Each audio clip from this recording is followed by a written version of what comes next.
episode 637 for July 28th, 2020. Ink and Breath and Spring by Francis Rowett. Rated PG-13.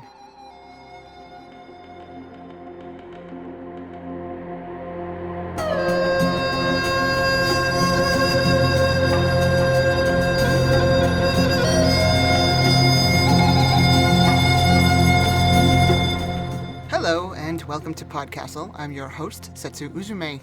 Today's story was previously published in Lady Churchill's Rosebud Wristlet, and it was written for you by Francis Rowett. Francis Rowett lives in Ontario with her husband, their dog, and a not quite startling number of cats. She was born in Canada, and while growing up spent time in England, Algeria, and Switzerland. She spends most of her time behind a keyboard, where she frequently gets lost in the details. She enjoys coffee, puzzles, rain, and post-apocalyptic settings, and can be found on Twitter at aphotic.inc or online at aphotic-inc.com.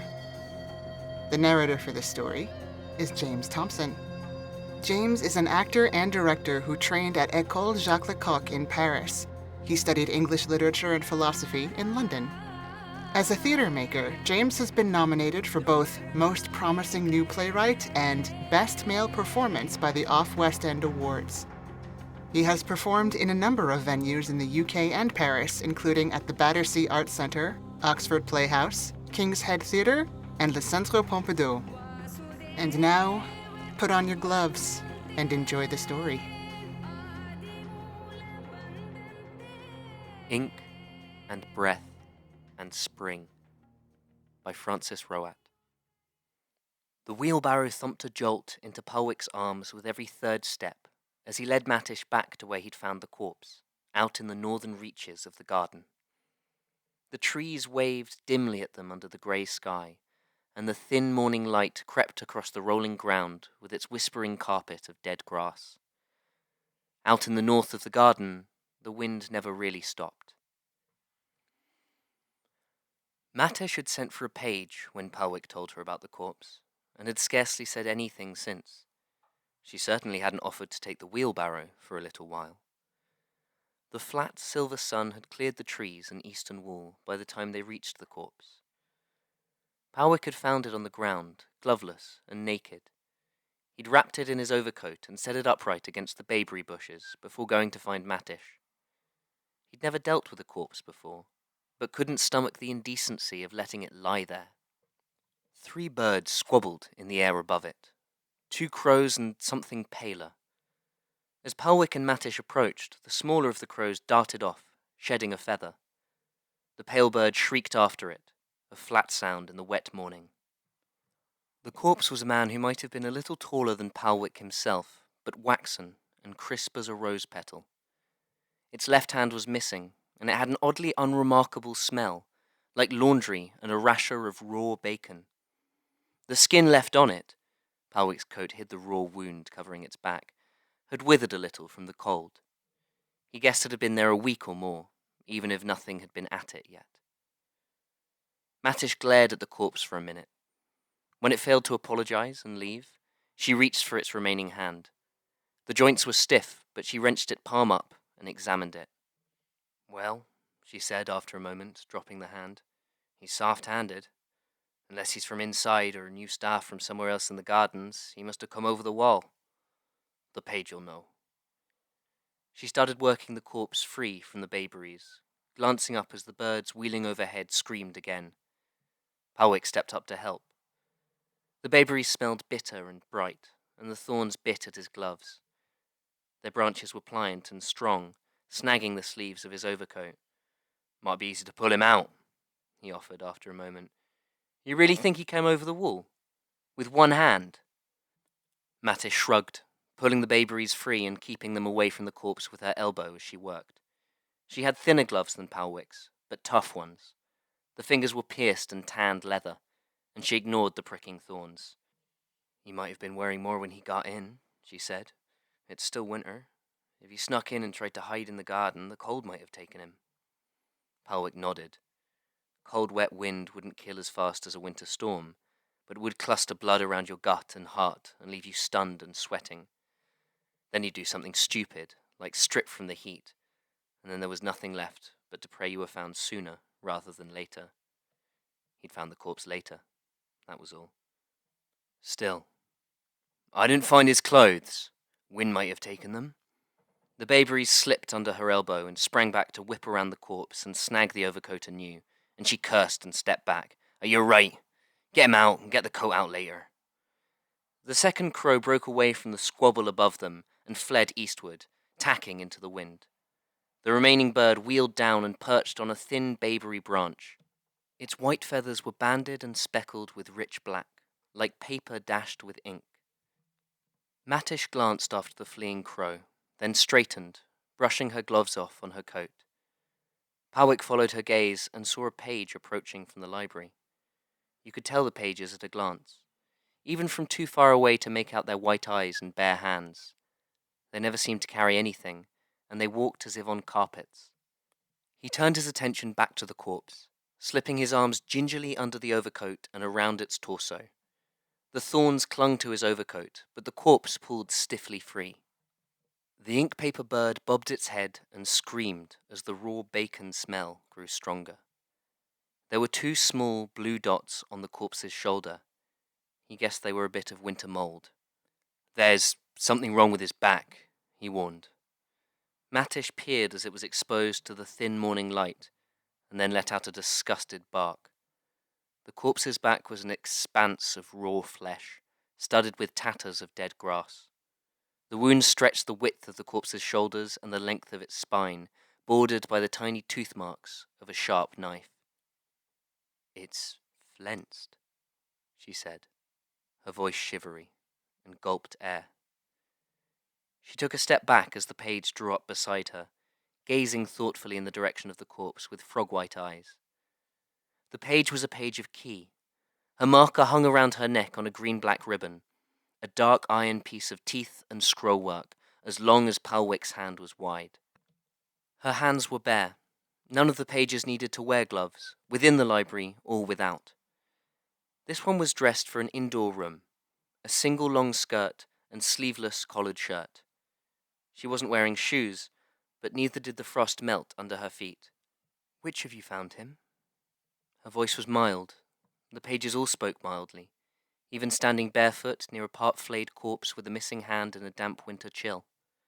That's I, milady, Palwick said. The page appeared to consider the corpse, but you couldn't really tell what they were looking at. There was a moment's pause while Mattish wrestled with her gorge as quietly as she could, and the ink-paper bird grumbled screechily. You found him here? On the ground. Palwick looked away from the page's bare fingers. Didn't seem right to leave him there. Have you ever seen such a thing before? The page glanced between them. Being spoken to by a page calmed Mattish a little. The cutting? I've not. She gulped air again and blew it out slowly as she peered at the wound. I think it was done a while back. See, he wasn't bleeding. He must have begun to heal. She pointed at the clean, hard lines where the skin had been cut away. Must have happened outside. Same time someone took his hand, maybe. No one in here could have... He must have climbed the wall in, been desperate to get away. Then the cold got to him and he died and laid out here until Palwick found him. The page of key reached with bare fingers towards the wound's border, and the ink-paper bird launched itself towards her. Palwick threw up his arms between them, dropping the corpse, which tumbled to the ground like wet firewood. The bird's wings beat the air like silk ripping, and then it sank its claws into his sleeve and roar-cawed miserably. Close up, Palwick could see that the black and white on it wasn't as crisp as he'd first thought. The marking's edges smudged into ash grey. He pulled his head back. The bird was the size of a rabbit or a cat, and he thought it might eat meat. Better to keep his face clear of its beak. The page of key looked to Palwick. It's a guest's animal, she said. The guest is in the library. Will you mind it until it leaves or until they come for it? Palwick blinked at the bird. Surely, he said. But the bird flew away, shrieking, when Mattish bent to pick up the corpse, and he had to help her get it into the wheelbarrow after all, and roll it back for keeping in the cold cellars until the ground thawed enough to dig a grave. Palwick hadn't dug the spring midden pit in years, but Mattish was upset about the corpse, so when the frost on the ground thinned out 4 days later, she put him on the job. The first morning, he went out to the fallow ground where Pemberley had chalked the outlines on the dead grass and lined up the spades. A woman he didn't recognize waited there, huddled into a thick sweater and long skirt with a short-sleeved overcloak belted atop that. She had a long nose and mushroom-pale skin, and her brown hair had a bruised, purplish tint. It was oddly long, but maybe the colour had put the wig-makers outside off buying it. A thin blue tracery spindled beneath her left eye, an uneven triangle with dots along its lines, looking like the lichen growing on some of the older garden stones. A bird the size of a cat squatted by her boots. Howick would have thought it was the one that had been by the corpse, except that it wasn't as white, and its soft-edged markings were only slate-grey. Mattish was talking to her, and she nodded with sober concentration as she listened. "Palwick, this is Esser," Mattish said. "Mind her during the digging, would you? She's new, from outside. Now, do you have— Oh, good." She interrupted herself as Esser held up her hands to show that they were mittened in thick, fulled wool. Mattish worried off, and the bird by Esser's feet popped a low grumble and shuffled its wings. Palwick nodded politely towards it, then gestured at Esser's hands. "You have something under those mitts?" She hesitated, then shook her head. "Ah, right." Palwick dug through his pockets. He wasn't loaning out his good liners, but he had a decent enough pair left in his coat from summer that'd do. He held them out to her, and she tucked them in the crook of her elbow as she peeled the mittens off one at a time. He wasn't trying to stare, but she wasn't shy about her hands, and he couldn't help but notice the lines and dots along her thumb, close cousin to the mark on her face. They weren't raised as lichen might be. They looked like her veins had grown strange and pooled beneath the skin. He'd seen tattoos on some of the people who surrendered themselves to the library, but those were usually pictures of something, or trying to be. Esser tugged the liners on, then the mitts. The bird at her feet let out a grackling rumble, and she bent down to pick it up, tucked it into her overcoat where it nestled above her belt. Palwick started to ask if she'd had the bird long, but Esser interrupted. "You're the one who found the body," she said. "Out in the north garden. Is that right?" "That was me." He knew gossip could carry, but— Oh, Mattish had made mention of his name as she'd introduced him. "It doesn't happen often," he added. Palwick wasn't entirely sure what people outside the library said about them, but he guessed that bodies dropping around the place would unnerve anyone. He'd been unnerved, and he knew it didn't happen often. "I guess people try and get in sometimes, but the gate staff mostly keep 'em out." "He came in over the wall, then?" "Must have," Palwick said, shrugging and picking up a spade. Esser did the same. "He wasn't one of us. I mean, he didn't work here or inside, and he wasn't a guest." "He wasn't?" "Or if he had been, the pages would have known." That was what the pages were for, really. The library and its guests. Esser nodded stiffly. "What happened to him?" "We thought he froze to death," Palwick said, "after whatever was done to him outside that had him climb the wall." "Did you mean what happened to the body?" "Not yet." Palwick jabbed his spade into the dirt. It went in with a crunching noise, like biting down on a raw onion. The earth he turned up glittered with ice. The ground's been too frozen for a grave. It was hard enough to dig the midden pit, which would be the size of a garden plot, but only knee-deep. But that had to get done so the waste the library had sloughed off during the winter could be burned, and the ashes used for the rest of the garden. The grave would be deeper, and for someone who hadn't even been from the library, the work would have to wait until it was easier. They'll probably bury him in a fortnight or so. Esser put one hand to her mouth, half hiding her face behind the rough felt of her mitten. "Can anyone go?" The page of Key came out to find Palwick in the garden a week later, clearing the land near the Pale Well. The maiden pit had been dug, and the kitchen staff were using it. Palwick was glad of the change in duties. The ground by the Pale Well grew stones before every spring, and if you didn't root them out, they sprouted thin, bone-coloured fingers in whose shadows nothing ever grew. Digging them up was easy work, as long as you did it before they burgeoned. Pemberley used them to floor her cold cellars. The page came moving across the grim, dead grass as if all the winter dirt and tangles of it were only a shadow over a carpet. Powick straightened up, barely remembering to knock the dirt off his gloves before he wiped the sweat from his face. He didn't care to have mud on himself in front of a page. It was the same page of key. Powick wasn't sure that mattered. Pages had quirks, but no one was sure that they were still people. Trees and bushes had quirks too, and so did a couple of the older garden spades. Her hands were still bare, and he noticed her nails were unnaturally clean before he pulled his gaze to her face. "Was there anything odd," she said slowly, "about the dead man you found?" Powick blinked. He hadn't thought further than the oddness of finding a corpse in the garden at all. "How so, my lady?" "At all," she said. "Was there anything left on the ground about him? Has the grass withered where he lay? Or does anything of note grow there in another season?" "I don't think so, my lady," he said. "I don't—" He looked at the ground as he thought. "Out in this part of the north," he said, "it's just the wall. The gate staff watch it, and the bayberries grow out from it. There are other plants, but—" He shrugged and glanced back up. "Nothing grows where he was found that you can't find 2 or 3 of in an hour's walk." The page nodded. "We have a guest," she said, "that has been with us a while now. He arrived at midwinter, and he goes into the rooms of books, and he does his research, and that is fine and well." Powick nodded. "But of late he has been going into different rooms, and calling for different books, and I've been there when he comes and goes, but I have not seen him." "M'lady?" The pages didn't put as much weight on sight as men or women did. No great wonder with their eyes fogged white, but they knew the library, from moment to living moment. If a library guest was where he ought to be as far as a page was concerned, and yet not there to be seen, Powick didn't know how to make sense of that. She shrugged, gazing into the distance of the garden. Her hair was the colour of the moss creeping along the tree branches after winter, rich brown and slightly silvered. "I know he's there," she said.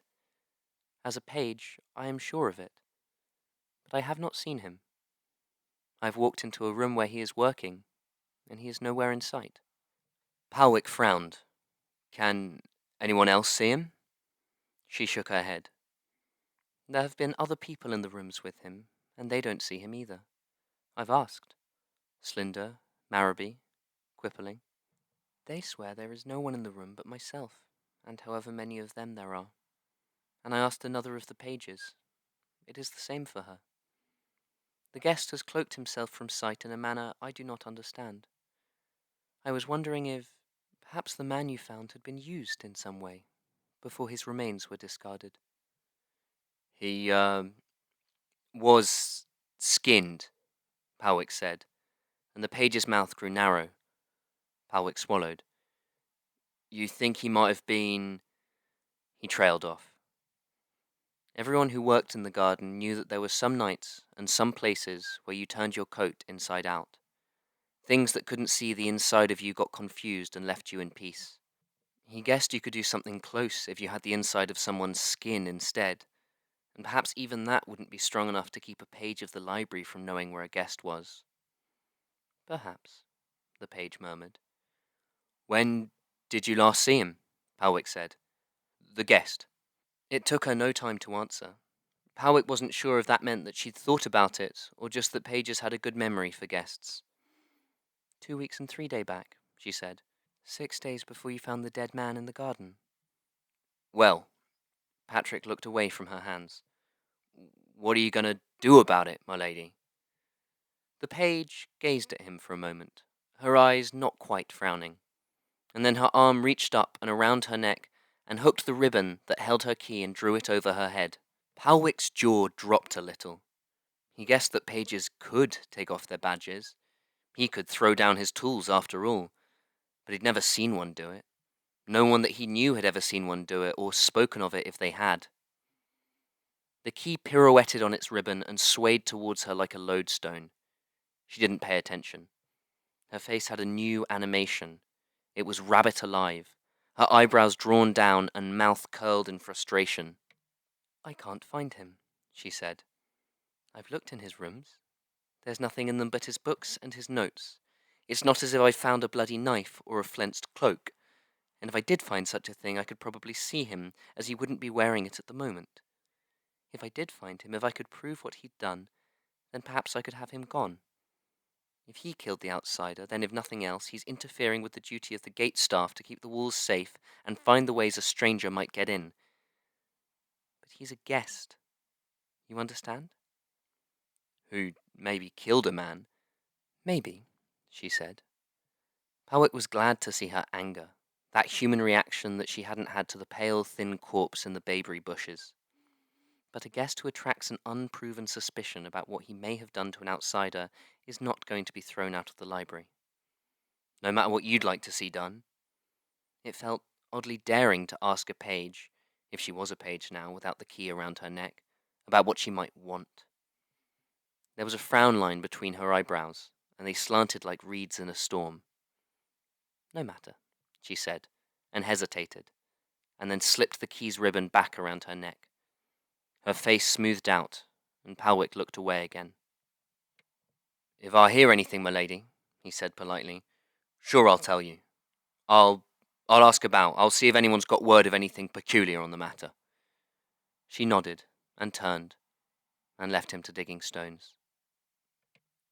The tiny lizards that lived on the library's outer walls came to play in the meltwater before turning back into stone for another year, and the sun went from silver to white gold. The ground thawed well enough to dig a grave, and Pemberley was ready to scream bloody murder about the corpse being in her cold cellars a day longer than it needed to be. So the burial was the next day. It was a sparse event. The man Powick had found by the bayberry bushes wasn't ground staff, so most of them didn't come. Powick went, since he'd found the man and felt he ought. So did Mattish, raw-eyed from lack of sleep. Powick guessed she'd gotten up early to finish her morning's work and make time for the funeral. Funerals for strangers were always at midday, so the ghosts could find their way out from the body. A few gate staff came, either out of guilt for the man getting over the walls and dying, or from needing to be sure a troublemaker was dead. And Essa was there, with her bird. The page of Key was there as well. The key lay against the pale grey of her sleeveless dress, the darkest thing about her. All else was the untrammelled cloud of her hair and the mist, coloured edges of thread rising up from her dress, and her bare hands laced loosely in front of her. Bemberwist was the sexton, which most days only meant that he tended the graveyard and terrorized the younger groundskeepers who were sent his way. He'd been there long enough that no one ever spoke of his predecessor, something of a feat in the back-of-a-day tissue of talk that the groundskeepers spun. He was jut-jawed and tea-eyed, paler than anyone there save Essa and the shrouded corpse. He had a dark and steady voice, a welcome counterpoint to the tugging wind. It crept down Powick's spine, taking root from the air, and Powick thought of the timeless calm that would come when he was held close by all the dirt pressing in on his shroud, and the silence waiting in earth too deep to freeze. He would lie there, one day, and the garden would grow above him, and its roots would reach blindly down towards his peaceful bones, and the earth would roll on with the seasons. He was smiling, so were Mattish and the gate staff. Essa was crying, but softly, and held a hand over her nose. He hoped she'd have the sense not to wipe her tears. Her mittens were still new and raw, and she'd likely get lint in her eyes if she did. Bemberwist's voice could take you like that, when he was reading to the dead. Essa huddled her other arm round herself, and Powick saw the bird's shifting weight under her cloak. It was always around her. Either she carried it, or it trundled and hopped after her like a slow rabbit or a mumbling cloud. It could fly. Powick had seen it make clumsy leaps from the ground to tree branches, and by beating its wings it was able to turn in mid-air, or rise up a little before falling. But not long, nor well. He glanced at the page of Key, and Bemberwist's voice grew irritated. Powick dragged his attention back to the ceremony of cerements, trying not to look at the page again, and doing his best to ignore Essa's muffled sniffling. It seemed polite. The page of Key was watching Esso well enough for both of them, anyways. Palwick asked the other groundskeepers if they'd noticed anything strange to speak of. Easy enough to couch it as unease over the corpse making him worry, and heard nothing unexpected. The rabbits that pestered the garden had started hunting mice, but they did that before every spring. One of the plum trees in the orchard was turning slowly silvery, and the birds that nested in it sang in sad human voices in their sleep. The vines of ivy that crept up the library wall had plucked up 2 small trowels and a whetstone and carried them up to the roof. But nothing strange, except that Hilwis wasn't normally so careless as to leave his tools within reach of the ivy towards winter's end. Finally, he took his gloves in his hand and went to Mattish. She'd been born at the library, and knew little enough of what use anyone might have for a man's skin. But she'd been born at the library, and he thought she was a good place to start asking about whoever in it might be studying the matter. She thought it over and gave him a name, and so Palwick found himself going into the library at a time when Mattish said he might find Slinder in the nearest dining room. Palwick had never actually gone in by the front doors of the library proper, and saw no reason to start. He went through the garden patch, and past the well, and into the kitchen. Along its grease-worn wooden boards, and through the high, smoky cooking room, and up through the indoor herb garden, with its great glassed window, and the age-clouded skylights through which you could still just make out the rest of the library, stretching to the sky. And then up the wide, flat stairs, and into what he thought was among the smallest of the library's dining rooms proper. It wasn't set for dining, but it had a small constellation of tables in the room's centre. Lamps studded the tables, and burned what looked like a clear and smokeless oil. The several dozen petals of their flames moved gently in the breeze of his shutting the door behind him, and a squat man, with hair the grimy black red of fox paws, looked up towards him. "Slinder," Patrick said. "Sir?" "I didn't ask for anything," the man said bluntly. Oh, he was one of those, then. "No, sir," Palwick said. "Heard you were a learned man, is all. I wondered if I might have a moment of your time." That seemed to work. The man straightened up, smiling faintly. He wore gloves as well. He was drinking some kind of tea, but reading a library book as he did so. They were indoor gloves, thin and close-fitted as skin. "I flatter myself that I'm one of the learned, certainly," he said. "I suppose I can grant you a few minutes?" Palwick smiled back politely.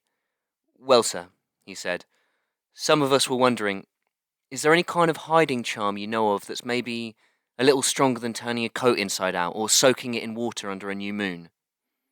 Slinder's eyebrows shot up at that, and the smile vanished. "I'm not in the business of helping people defy the gate staff." "Oh, no, nothing like that, sir." Palwick hesitated. "I mean, it's only that there was a body found in the garden last month, and it had pieces missing, and the gate staff aren't sure how it got in.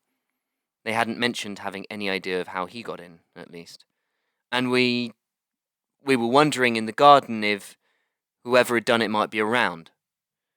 Slinder was silent for a moment. "I'm sure that if whoever did it was around, the gate staff or the pages would know." "Well, yes, sir. Only one of the pages was curious." His voice faltered. "Why wouldn't she ask another page?" Probably, Palwick thought, because suspicions of a guest murdering someone in the library needed some kind of foundation. But he only shrugged. "Well, they know the library, but they don't know everything in the library," he said. "So I suppose they'd start by asking us if we'd noticed anything. And that only got me to wondering, sir, so I thought, of course I should see to asking someone who might know."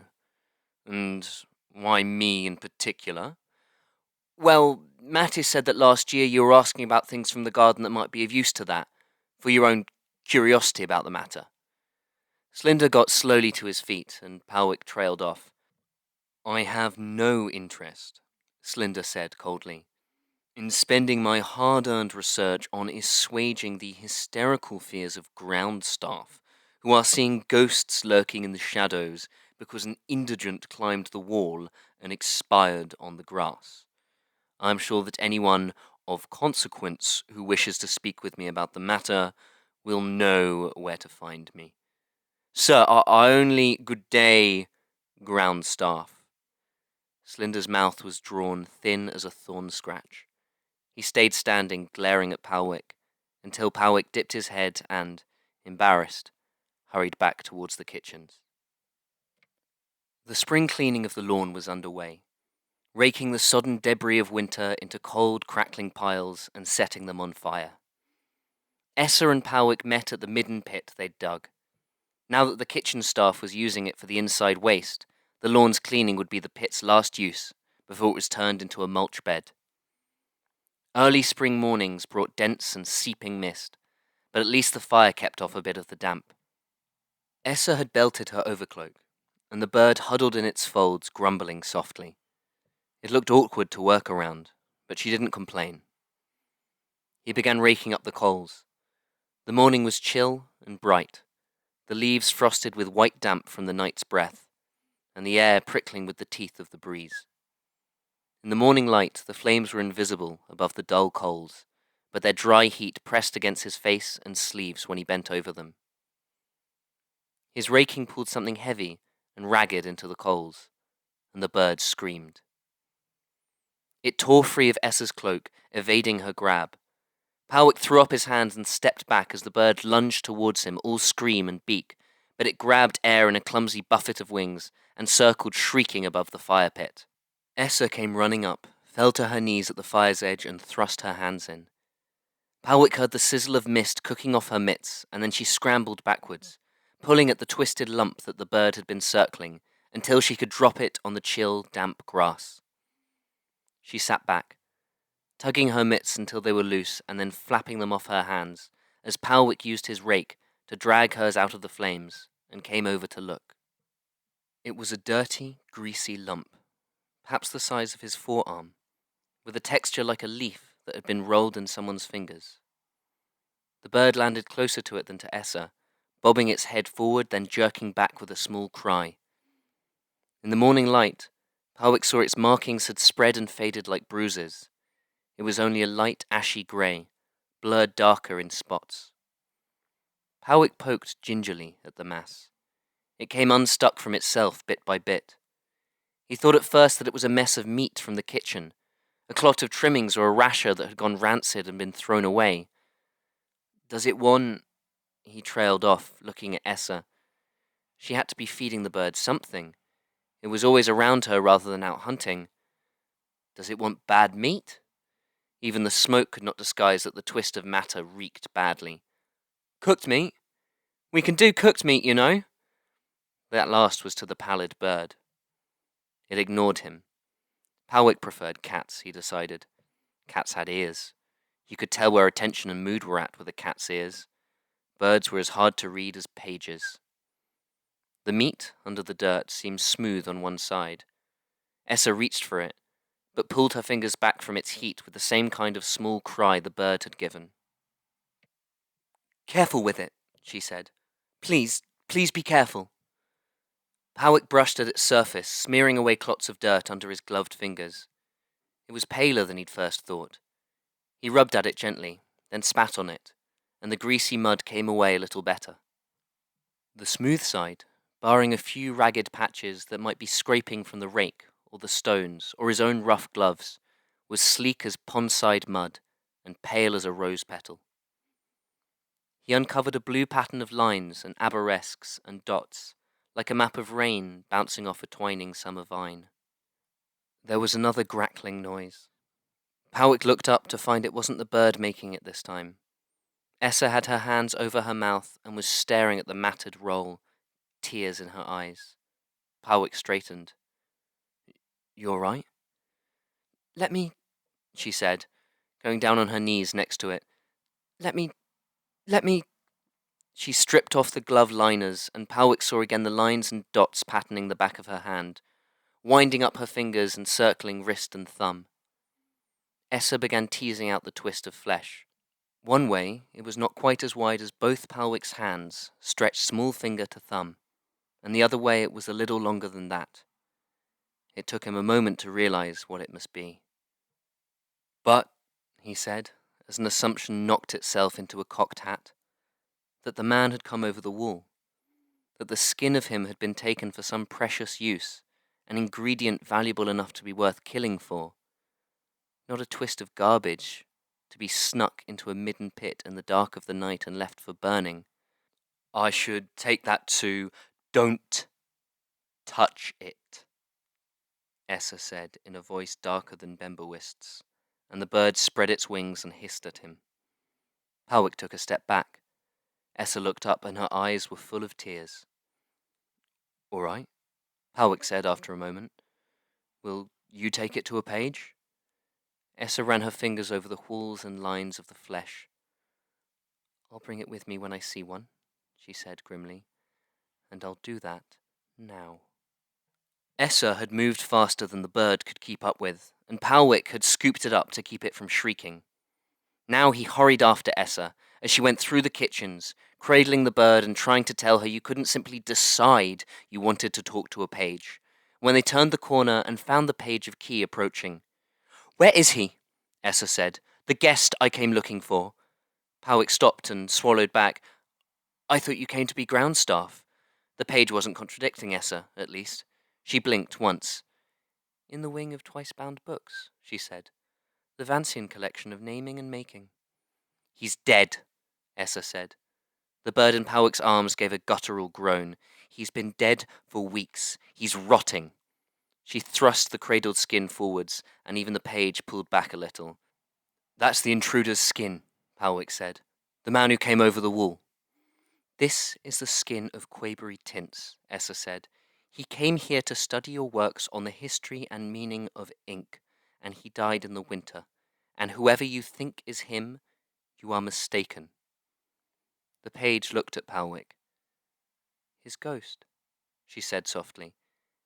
If his ghost is still among the shelves, that's his ghost, Essa interrupted, tossing her head towards the bird, and at the interruption the page drew herself up straight, and the key about her neck gleamed. The markings on Essa's face stood out livid against her skin. That's his breath fading into grey smoke, and he was murdered inside your walls. He died of cold, Palwick said, hesitantly, no longer sure it was true, but wanting to find anything that would keep the two women from glaring at each other so. The bird screwed its head around and hissed up at him. Let us go and find your ghost, then, Essa said, bitterly. The page turned and stalked off, with Essa storming along beside. Palwick hustled to keep up. The page led them down the hall through a row of stone-faced doors and started up a twisting staircase, with threads of colour that put Palwick's heart in his mouth. Any metal that shedding shade of red in the garden would have been replaced in a heartbeat. The bird quaked deep in its throat, staring at Palwick as he hesitated at the stairs while Essa and the page climbed. It's all right for you, Palwick said. You're not falling if they break. It ruffled its feathers at him impatiently. There was another landing and a door, and Palwick got himself off the rust-red stairwell with grand and sweating relief. This door opened onto a flag-stoned corridor, smooth and grey and wider than it was high, with unshuttered windows studded along one side. A cold rain was starting to spit down out of the low white sky. He worried suddenly about the midden pit fire he'd been tending. They drew up to a door of thick white glass, and the bird flexed its claws and hopped off, landing wing-spread on the flagstone floor. It thrust its head forward and let out a squall like iron pegs wrenched out of stone. The page of Key knocked at the door. There was no response inside, but it swung open after a moment. The room beyond was filled with neat, dark shelves, lined with books and studded with the occasional glass lamp, burning that clear and smokeless oil. Slinder was at a book-laden table, straightening up from an open volume. What's going on? We're looking for Quabery Tints, the page said softly. Slinder shrugged and glanced around. I haven't seen him in a while, he said, then frowned. What is that animal doing in here? The bird hopped across the floor, crooning peacefully, like a rock dove. We found his skin, Palwick said. Slinder drew himself up. He wore fine gloves, dark and simmering mesh, with tiny silver bells hanging from the cuffs. His right hand twitched. His left was still as bone, and he caught it around the wrist with his right. "I'm sorry," he said in a considered tone. "I beg your pardon? You found his skin. Are you sure?" Essa gestured with it, stepping forward, and Slinder's mouth drew down in disgust. "What is that filth? Madam," he added to the page, "can you have these groundsfolk out of here with that? Animals and garbage are not appropriate for a room with books." "It was on the midden fire pit," Essa said. "His skin was set for burning, and everything written on it would have been lost. That's not appropriate either, not in a library. He shouldn't have been burned." Slinder's mouth opened and shut for a minute. "You said you were looking for him," he said weakly, "but you found his skin being burned." "He's in this room," the page said patiently. Her eyes were white, and she faced Slinder and the pile of books he was standing behind. "Those are the books he had out. He has been here since morning. He is here now." "But he's dead." Slinder blinked again.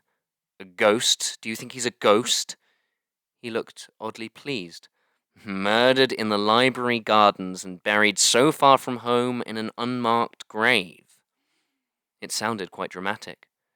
Howick thought of how annoyed Bembawist would be to hear of any of his graves characterized as unmarked. "We found his skin," Howick said slowly. "Yes, you said that. I mean, we only found his skin." Slinder blinked. "You mean you haven't found his body?" "We buried his body," Howick said. "I dug the grave myself. He was the corpse from the garden. We haven't found his hand." The bird shrieked and leapt from the ground. Slinder threw up both his hands. The bird, ghost of breath or not, had a proclivity for going for the face, and it fastened onto the left one, claws digging in. The glove's silky black mesh billowed like silt, winding up around the bird's claws. Howick felt the bells of its cuff chiming in his teeth and fingertips. "Get it off me!" Slinder shrieked. Howick stepped forward, thinking his own heavy gloves would be suited to the task and hoping the bird's beak would not go for anything too soft or unprotected. But the bird struck down, driving its beak into the librarian's wrist.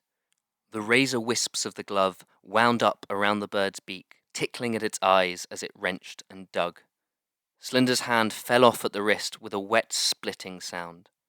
The bird, claws sunken into the lump in the glove, flapped clumsily over to the table and landed. The page of key had taken 2 steps forwards, but stopped with her hand outstretched. Essa hurried forward, setting the skin down on the table, and held her hand out to the bird. It didn't go for her face. It had always liked her, Palwick thought. The page of keys' lips drew back from her teeth, as if they had begun to ache. "How are you here?"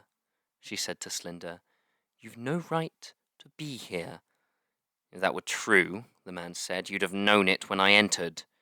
His right hand was locked around his left wrist. Peering, Palwick could see the stump protruding from the sleeve. It looked wet and rumpled, but whole like a twisted cloth. "That bird has no right to be here. Those ground staff have no right to be here. See to it." "I am not ground staff," Essa said quietly. "I'm a guest." Palwick felt absurdly caught short. "But you worked," he said. "Library guests didn't work. Library guests didn't even come out to the gardens proper, unless they were armed with notebooks and charcoal and teeny jars and possibly paint. They didn't bend themselves to digging a midden pit, and they certainly didn't... Oh, they didn't attend funerals." He looked at the page of key. "You knew?" "I knew she was a guest," the page said, still staring at Slinder and the hand on the table. "Why shouldn't she spend her time in the gardens if she wished? There's no rules to keep her out of them, not in the north." Essa was ignoring them both. "You murdered him," she said softly. "You cut off his hand, and you took it for yourself, for his right to pass through the library. You bound his breath into a bird to make it seem as if he wasn't dead. You cut off his skin so he wouldn't be known and left him in the garden to be buried as a wanderer." Slinder sneered. "Conjecture," he said. "He could easily have died himself of some ailment or of the cold." The page of key frowned a little, Perhaps I simply found his body in the garden. You have no right to pass judgment on me, and no proof besides. Even if, Palwick said, you shouldn't have left him there. Slinder sniffed. The page's frown deepened, and she held an arm out to block Essa when the latter moved forwards. Slinder, the page said mildly. What? He appeared to catch himself and added, grumpily, Madam. You're in the Vancian collection, she said, and you have no right to be here. Comprehension just had time to dawn on Slinder's face when her key gleamed, and he burst into white ashes. They pattered down with a faint rustling noise, like the leaves in the copse by the northeast fountain, the ones which did not turn colour, only crumbled from the edges and fell into pieces when the sunlight touched them on the day of the fall's first frost. The ashes did not land on the pile of books, but fell neatly to the table around them, and to the carpet where he'd been standing. His clothes and glasses came apart with him, but his remaining glove landed with a tiny silver jingle before it began to uncoil into smoke. Quavery Tints's hand remained on the table. The page turned to Essa and bowed her head. Madam, she said, I am so sorry. Bembawist was furious when he heard the corpse needed to be dug up again. He yelled at Mattish for the better part of an hour and argued with the page for longer than Palwick could have countenanced. In the end, he acquiesced sourly and demanded Palwick be the one to help him dig the body up. Palwick shrugged and went to it. It wasn't as bad as some work he'd done. The ground was still a little loose from the grave being filled in, and Bembawist set to it with a will. The anger at digging the body up seemed to drive him. He flung spadefuls of earth out onto the greening grass beside the grave, and Palwick had to dodge his earth-laden swings twice. In the end, he sent Palwick into the library to find another shroud. By the time Palwick came back, the body in its stained cerements was resting on the clod-spattered grass at the grave's edge, and Bembawist sat beside it, knees drawn up and elbows on knees. His anger had blown out, and he asked Palwick in a slightly winded voice if he'd like to see the corpse off. It wouldn't be interesting, but it would be an hour tomorrow when he didn't need to garden. Palwick felt his bones aching, and accepted. He left without asking how Bembawist had gotten an entire corpse up out of a 6-foot-deep grave without a stool or ladder. The next morning, Palwick and Bembawist loaded the corpse into a small cart and walked it to one of the gates. 2 of the gate staff were there, and Mattish, and a small donkey, and 2 pages. One of them was the page of Key. Essa was also waiting by the gate. She had a small square case slung at her hip, and a larger scroll case buckled onto it. Palwick thought of the reek that had come spiraling off the skin of Quavery Tints, and breathed deeply, glad of the scraping clean scent of whatever Bembawist had doused the corpse with. The bird huddled grumpily on the donkey's back as Bembawist and Mattish attached the cart to its traces. Palwick considered it for a moment, and looked at Essa. What's going to happen to it? He said, gesturing to the bird. She looked faintly surprised at being spoken to, but not offended. He'll stay as long as he does, she said. No more than a year and a day. Breath fades quickly, is my understanding, and ours doesn't last that long once it's uprooted from our ink. Palwick nodded. I'm sorry your friend is dead. Essa studied him for a moment. Thank you, she said, for covering him and lifting him off the ground. Then the gate staff opened the gate for her, and she went through. And Palwick stood there for a little while, and then went back into the northern reaches of the garden. Spring was here, and he would have much to do.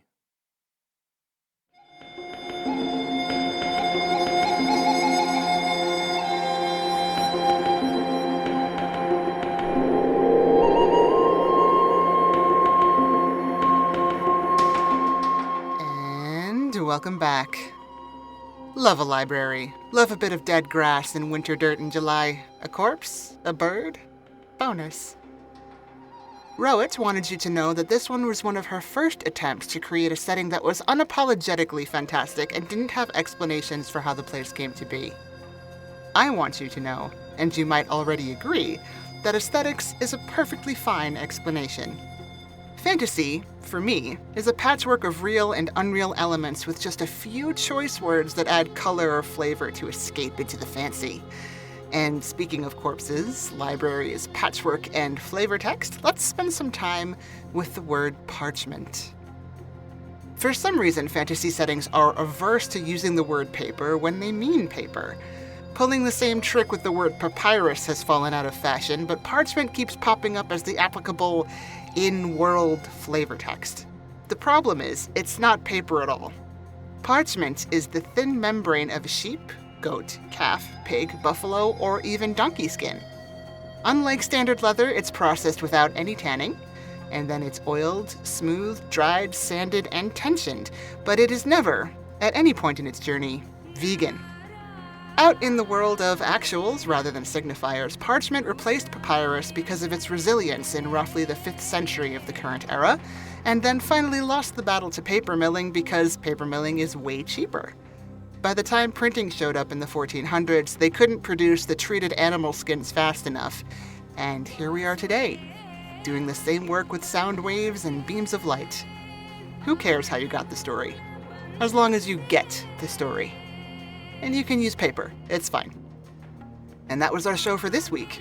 On behalf of everyone here at PodCastle, our audio engineer Peter Baravesh, our forum moderator Aussie Cat, your co-editors Jen Albert and Sheree Clark, along with all of our wonderful first readers, Tierney Bailey, Sophia Barker, Matt Dovey, Aidan Doyle, Amalia Harrington, Kai Hudson, Craig Jackson, Julian Jarboe, Shamari Kirkwood, Devin Martin, Catherine McMahon, Julia Pat, Hamilton Perez, Shrikripa Krishna Prasad, Ace Ratcliffe, Zeev Witties, Eleanor Wood, and Caitlin Zivanovich. Thank you for letting us share another story with you. PodCastle is part of Escape Artists Incorporated and is distributed under the Creative Commons Attribution Non-Commercial No Derivatives 4.0 International License.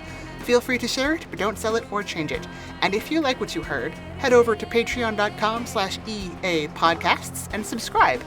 And one of the benefits of subscribing to our Patreon is that you will have access to our Discord, where we can hang out and chit-chat live. We'll be back next week with another tale. See you then.